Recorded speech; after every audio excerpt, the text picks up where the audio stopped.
Python is a storied programming language that continues to grow in popularity. It's been used everywhere from web development to data science and even for special effects in movies. Python's a very powerful programming language that is well suited for many different types of tasks. This course is a quick introduction to Python, and no prior experience with Python is expected nor required. Some of the major topics that we will cover include what Python is, what makes Python different from other programming languages, why developers should care about Python, seeing Python in action using different technologies, and tools you will need to know to develop using Python. By the end of this course, you will have the necessary knowledge to start experimenting with Python and to dive deeper into the areas where Python is being used. I hope you'll join me on this journey to learn more about Python with this Python the Big. Python is a programming language that is rapidly growing in popularity and being used in many different ways in industries.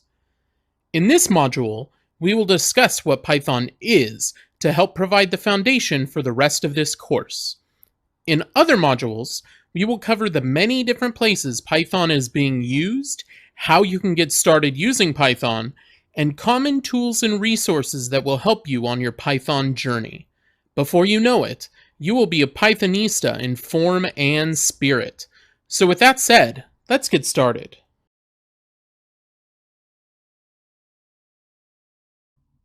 First, prerequisites. This course is a basic course introducing the Python programming language. No prior Python knowledge or experience is required. You are likely to get more value from this course if you do have some experience writing code, though. The primary audience for this course are those that are involved in the day-to-day of creating and shipping software. This includes not only developers and testers, but also development managers. The first step in our journey is to understand what Python is. So what is Python? At its core, Python is a high-level programming language. You won't have to deal with low-level assembly instructions, machine-specific details, or other minute things. With Python, you get to enjoy all the benefits that using any high-level programming language brings you. Python is a language with a dynamic type system. This means that any type checks in the programming language happen at runtime instead of compile time. Programmers that prefer a dynamically typed language often discuss how dynamic languages are usually simpler, have smaller source footprints due to the lack of type annotation spread throughout the code, they are quicker to read due to less type clutter, and with the lack of a compiler phase, they can lead to a quicker turnaround when making software changes. Python and the culture of Python programmers place a huge emphasis on readability. So after you know Python, it can be a very pleasant experience reading and learning other Python code. Fundamentally, Python is usually used as an interpreted language. This provides very powerful prototyping and live coding opportunities, and can also aid in live debugging efforts. It does mean the code can be slower than compiled code, but engineering is always a game of trade-offs. Python is also a multi-paradigm programming language. Python directly supports both object-oriented and structure-oriented programming. It also embraces many functional programming concepts, especially when working with groups of things. Overall, Python is a very powerful language that can be used in many different ways and in many different areas. So where did Python come from, and what kind of popular usage has it seen so far? Python's first major release was in 1991. Guido van Rossum, its creator and community-titled Benevolent Dictator for Life, started the project in 1989. He decided to write an interpreter for a new scripting language he had been thinking about, one that was a descendant of the ABC programming language and one that would appeal to Unix and C hackers. Python 2.0 was released on October 16, 2000, and had many major new features. It included both a cycle detecting garbage collector and support for Unicode. With this release, the development process was also changed and became more transparent and community backed through the use of Python enhancement proposals, also known as PEPs. Early in its development process, Python 3.0 was commonly referred to as Python 3000 or Py3K.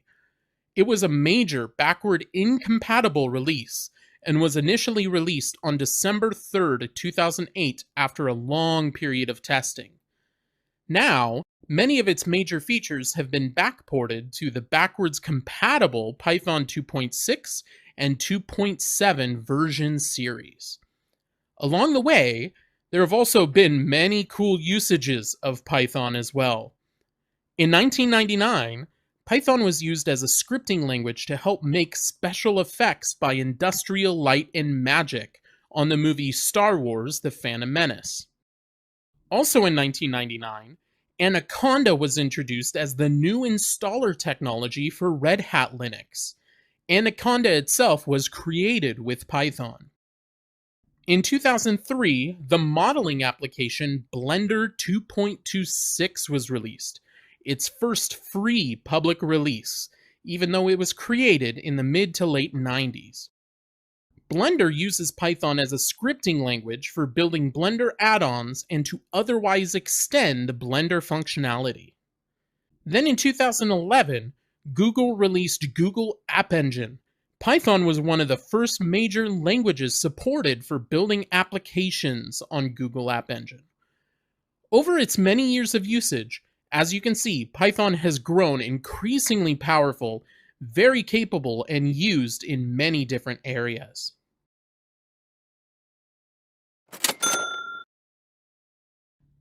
So why should a developer care about all of this and learn a new programming language like Python? One factor is Python's growing popularity. When many developers think of popular programming languages, they often think of Java, C#, C++, JavaScript, and perhaps even PHP. Python doesn't usually come to mind. But according to some recent Stack Overflow analysis, Python is quickly overtaking other languages like Java, C#, C++, and PGP on Stack Overflow question views. And according to Pipple, the Popularity of Programming Languages Index, Python is the second most popular programming language, growing as much as 4% in popularity over the last year alone. It doesn't stop there, though. Python has the highest Spectrum ranking according to a recent IEEE Spectrum report, and the TIOBE Index has Python in the top 5 of programming languages. There's no longer any denying that Python is a popular programming language, but there are other reasons to care about Python as well. Some of the largest benefits actually come from the philosophy of Python that the community and culture is built upon. Many of these come directly from PEP 20, often referred to as the Zen of Python. The following 5 items are just a sampling of the principles outlined in it. Beautiful is better than ugly. Sometimes, we have a tendency as developers to get lost in the search for clever solutions. Unfortunately, clever solutions tend to also be harder to read and understand, and in many people's opinion is just flat out uglier. In Python, there's a seeking for beauty that happens, treating programming much more as an art than a science. Explicit is better than implicit.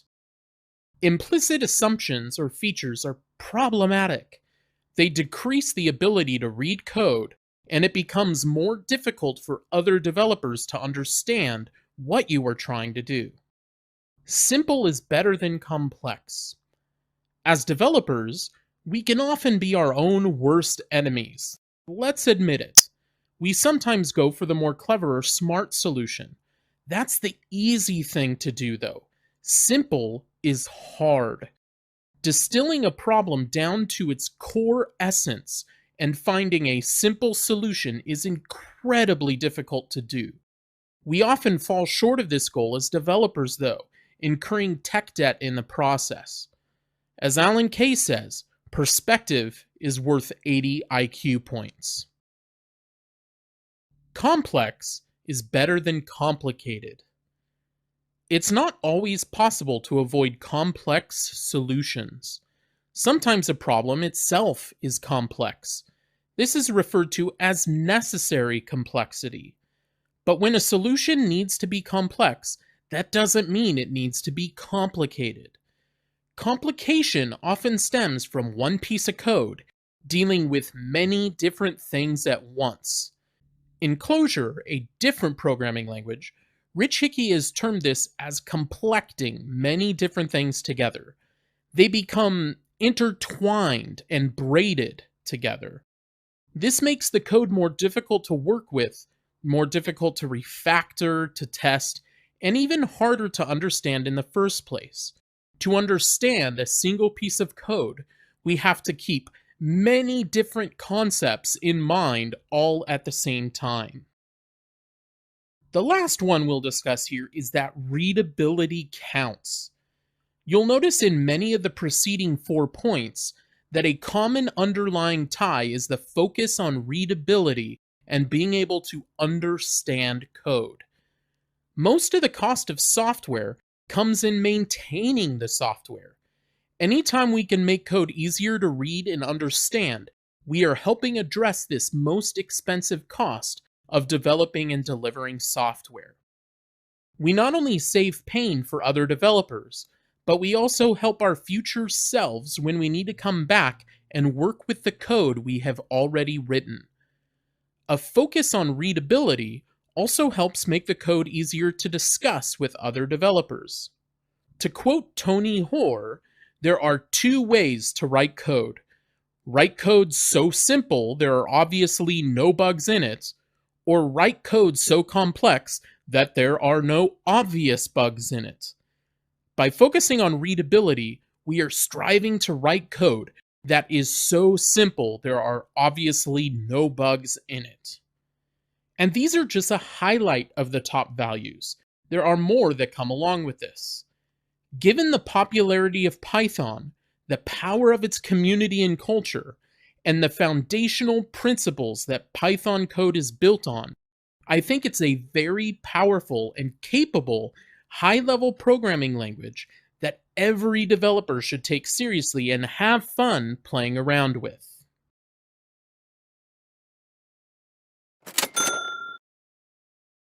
So what makes Python different than other programming languages? Why might you want to learn about and use Python when compared to the many other choices available today? The way many developers view it, there are 4 major areas that make Python different than many other programming languages out there. First is an emphasis on an extensible design. Python was designed to be highly extensible as a programming language. This means that many pieces of functionality can be added on top of the core Python language while also providing a first-class development experience. This allows the core language to remain small and powerful. In this core, Python rejects exuberant syntax and excessive syntactic sugar, focusing instead on a less cluttered language which contributes to its readability. Python can also be directly embedded into an application to provide a programmable interface, as we will see with applications like Blender. Python's development is conducted largely through the Python Enhancement Proposal process, also known as PEP. The PEP process is the primary mechanism for proposing major new features, for collecting community input on an issue, and for documenting the design decisions that have gone into Python. Outstanding PEPs are reviewed and commented on by both the Python community and by Guido van Rossum. This has enabled Python to evolve as a shared language and evolved to users' changing needs over the years. An important goal of Python's developers is making it fun to use. This is reflected in the origin of the name, which comes from Monty Python, and in an occasionally playful approach to tutorials and reference materials, such as using examples that refer to spam and eggs instead of the standard foo and bar. You can also see this reflected in the many creative coding libraries that are out there available in Python today. All of this comes together in a very embracing culture and community built around Python usage. Key beliefs around readability and fun have combined with strong beliefs in avoiding premature optimization and having a form of idiomatic Python code to provide a robust culture that continues to grow Python and embrace newcomers.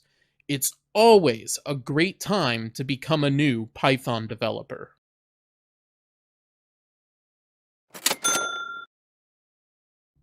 To recap, in this module, we took a look at what Python is, Python's history, and why developers should care about it. In the next module, we'll take a look at the many different areas and ways that Python is being used today.